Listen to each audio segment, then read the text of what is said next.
Trump ने Iran पर हमला किया, फिर डील की चाह में रहम दिखाते हुए हमला बंद कर दिया। लेकिन इजराइल जब हमला शुरू करता है तो दुश्मन के सफाई तक रुकता नहीं।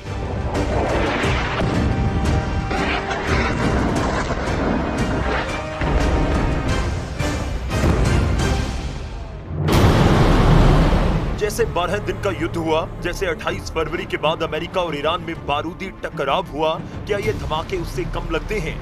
क्या ये बर्बादी कुछ कम है? क्या यहाँ बमबारी का लेवल कम है?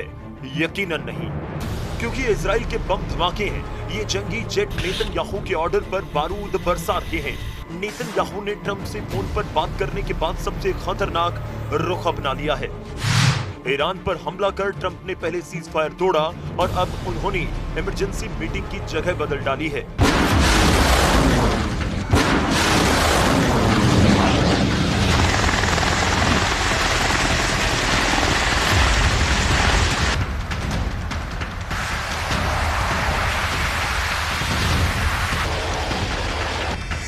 अमेरिका बड़ी दुविधा में है कि ईरान के कट्टर लड़ाकों का पक्का इलाज कैसे करे। इसलिए दूसरे दौर के युद्ध को भड़काने के बाद ट्रंप फिर साइलेंट हो चुके हैं। हालांकि अमेरिकी हमलों के 24 घंटे भी नहीं गुजरे कि ईरान ने भयानक बदला लेना शुरू कर दिया। ईरान ने हॉर्मुज को फिर से बारूदी सुरंगों से पाट दिया है। ईरान ने वॉर जोन में अपने सबसे विस्फोटक हथियारों की तैनाती करके धमकी दी है कि अब ट्रंप ईरान पर हमले की जुर्रत नहीं दिखा सकते।